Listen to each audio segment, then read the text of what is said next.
လုံးပဲမင်္ဂလာပါရှင် My Gadget Review Channel နေပြီးတော့ပြန်လည်ကြိုဆိုလိုက်ပါတယ်ဒီနေ့မှာစွန့်လိုက်ငါ Xiaomi ကနေမှ2022မှာအသစ်ဆက်ထွက်ရှိထားတဲ့ Mi Band 7ကိုစွန့်လိုက်တော့ My Gadget Review ကနေပြီးတော့ပထမဦးဆုံး unboxing review လုပ်ပေးသွားမှာဖြစ်ပါတယ်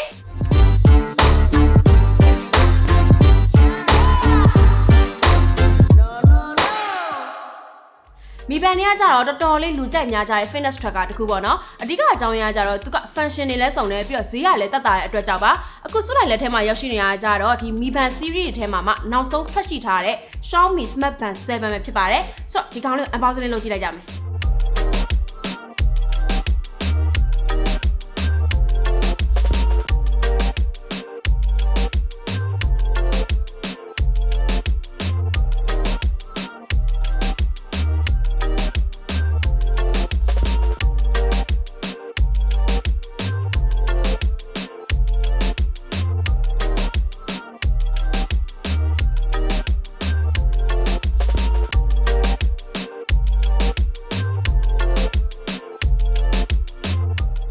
ကြည့်လိုက်တာနဲ့ပထမဆုံးသတိထားမိတဲ့အချက်က screen size ကပို့ပြီးတော့ကြီးလာတယ် 1.62 inches ကိုထည့်ပေးထားရဆိုတော့ဒါအရင်ထွက်ရှိထားတဲ့ Mi Band 6 တာ screen ပိုကြီးရလို့ပြောလို့ရတာပေါ့နော် screen ကိုကျတော့ 2.5D glass နဲ့အုပ်ပေးထားတယ် body ကိုကျတော့ TPU plastic သုံးပေးထားတယ် fitness band ဖြစ်တဲ့အတွက် durability ဘိုင်းမှာတော့တော်တော်လေးကိုကောင်းပါတယ်အရင်ဆုံး Mi Band 7ကိုဖုန်းနဲ့ချိတ်ကြည့်လိုက်မယ်ဖုန်းမှာတော့အရင် Mi Band တွေတော့ကြတော့ Mi Fitness application ကိုချိတ်ဆက်ရတယ်ဆိုပေမဲ့အခု Mi Band 7ကိုကြတော့ Zip Light ဆိုတဲ့ application နဲ့ချိတ်ဆက်ဖို့ recommend ပေးခြင်းနဲ့ဒီ application က Amazfit Watch တွေချိတ်တဲ့ application တော့မဟုတ်ဘူးပေါ့နော်တတ်တာတစ်ခုပါအဲဒါချိတ်လိုက်မယ်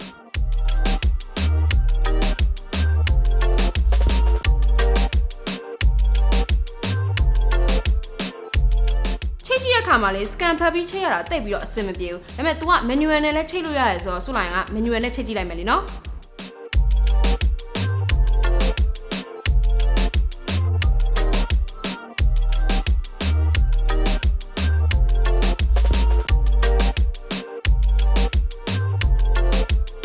ဒါဆိုတာချိန်ပြီးသွားပါပြီသူရဲ့ screen က AMOLED display ဖြစ်သွားတယ်190နဲ့490 pixel ဆိုတော့ဒါပို့ပြီးတော့ကောင်းလာတယ်ပေါ့နော်ပြီးရင်ဒီ band face ကိုလည်းအမျိုးအစားပေါင်း100ကျော်အထိကိုခုန application ကနေပြီးတော့စိတ်ကြိုက်ချိန်လို့ရသေးတယ်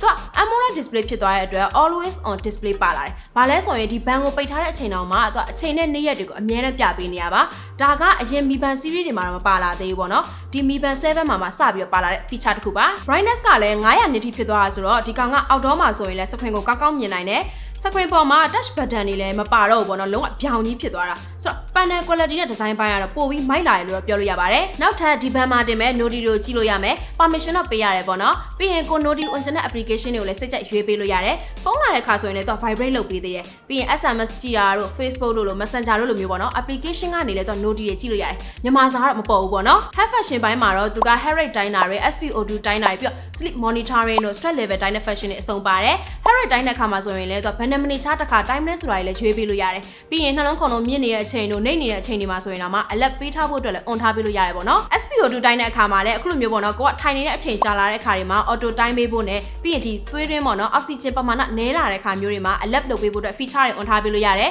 ဒါပေမဲ့အဲ့လို feature တွေ on ထားပေးမယ်ဆိုရင်တော့ battery ပိုကုန်တာမျိုးတော့ရှိလိမ့်မယ်ပြီးရင်သူ့မှာနောက်ထပ်က main ကလေးတွေအတွက်ပေါ့နော်အမျိုးသမီးတွေအတွက် menstrual cycle ကိုတိုင်းတာပြီးတော့ alert ပေးဖို့အတွက် woman tracking system လည်းပါပါသေးတယ်ဆိုတော့အခုကြည့်ရသလားဒီ Mi Band 7မှာက sport function အမျိုးအစားပေါင်း120ထိကိုမှတော့ဆုံဆုံလင်းလင်းလေးပါတယ်ပေါ့နော်ပြီးတော့ဒီ sport mode တစ်ခုချင်းစီအတွက် data တွေကိုလည်းအသေးစိတ် record လုပ်ပေးသေးတယ်ဥပမာ walking လုပ်မယ်ဆိုရင်ဒီခြေလမ်းအရေးအတွက်တွေပြီးဒီလောင်ကျွမ်းသွားတဲ့ calorie ပမာဏတွေပေါ့နော်အဲ့ဒါတွေကိုသူက daily record လုပ်ပေးထားနိုင်တယ်ဆိုတော့ဒီကောင်မှာက sport mode အများကြီးပါတဲ့အတွက်ကိုကအားကစားလုပ်ရတာဝါသနာပါတယ်ဆိုရင်တော့ဒီကောင်လေးနဲ့တော်တော်လေးကိုအဆင်ပြေမှာပါပြီးတော့သူ့မှာ 5 ATM water resistant ပါတယ်ရေအနက်မီတာ50ထိကိုရေထုဖိအားကိုခံနိုင်ရရှိရပေါ့နော်ဆိုတော့ရေကူးရင်းနဲ့ဝတ်ထားမယ်ဆိုရင်ဆွေးမင်းမှုကိုအသုံးပြုပြီးတော့ကိုယ့်ရဲ့လှုပ်ရှားမှုအသေးစိတ်ကို record လုပ်ထားနိုင်ပါတယ်နောက်ထပ်သူ့မှာတော်တော်လေးမိုက်တဲ့ function တစ်ခုရှိသေးတယ်အဲ့ဒါကကြတော့ personal activity intelligence ဆိုတဲ့ PAI health assessment system တစ်ခုပေါ့နော်ဒီ PAI ကကြတော့ဒီ physical activity တွေလုပ်တဲ့အခါမှာတိုးလာတဲ့ heart rate ကိုအခြေခံပြီးတော့တိုင်းတာတာပါလွယ်လွယ်ပြောမယ်ဆိုရင်တော့လေ့ကျင့်ခန်းများများလုပ်မယ်ဆိုရင်ဒီ PAI score တွေလည်းများများတက်လာမယ်ပေါ့နော်ဆိုတော့ကိုကျန်းမာရေးကို view site တက်တဲ့သူတွေအတွက်ဆိုရင်တော့ဒီ PAI တိုင်းတာတဲ့ function ကတော်တော်လေးကိုထိရောက်မှာပါ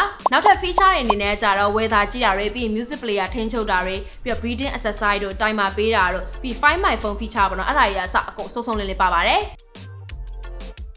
battery ဘိုင်းမှာတော့180 mAh ပါတယ် typical use အတွက်ဆိုရင်တော့14ရက်လောက်ခံမယ် heavy use အတွက်ဆိုရင်တော့9ရက်လောက်ခံမယ်လို့ပြောထားပါတယ် charging time ကတော့2နာရီဝန်းကျင်ပါ အခုလက်ရှိမြန်မာနိုင်ငံမှာတော့8000ခွဲဝန်းကျင်လောက်နဲ့ရောင်းနေရအောင်တွေ့ရတယ်လက်ရှိမှာ Mi Band 5နဲ့အထက်နှိမ့်တဲ့ model တွေကိုသုံးနေမယ်ဆိုရင်တော့ဒီ Mi Band 7 upgrade လုပ်တင်တယ်ပေါ့နော်ဒါကလည်း Mi Band ကိုကြိုက်တယ်ဆိုရင်မှာပါ Mi Band 6 user တွေကကြတော့ Next series ကိုစောက်လိုက်တာပိုပြီးကောင်းပါလိမ့်မယ်သူ့မှာအရင် series တွေထက်ပိုကောင်းလာတာကကြတော့ AMOLED နဲ့ဖြစ်သွားမယ် screen size ကပိုကြီးလာတယ် brightness ကလည်းပိုပြီးကောင်းလာတယ်ပြီးတော့ always on display နဲ့ sport mode တွေကလည်းစုံစုံလင်လင်လေးပို့ပါလာရပေါ့နော်ပြီးရင် battery life ကပိုပြီးကောင်းလာပါတယ် price to performance ဖြစ်တယ်ဆိုပေမဲ့လည်း fitness band တစ်ခုအတွက်ကတော့ဒါဈေးနည်းနည်းများတယ်လို့တော့ဆိုလိုက်မြင်ပါတယ်အယောင်တွေအနေနဲ့ကြတော့ ivory olive orange blue black pink ဆိုပြီးတော့အယောင်6အောင်လာပါတယ်ဒီနေ့ review လုပ်ပေးသွားတဲ့ Mi Band 7 လေးကိုဘယ်လိုမြင်လဲ comment မှာမှန်သွားပေးကြအောင်နော်ဒီဗီဒီယိုလေးကိုလည်းအစားအဆုံးကြည့်ရှုပေးတဲ့အတွက်ကျေးဇူးအများကြီးတင်ပါတယ်နောက်ထပ်ဗီဒီယိုတွေမှာပြန်ဆုံတွေ့ကြမယ်နော်ဒီနေ့ကတော့ဒီလောက်ပါပဲတတား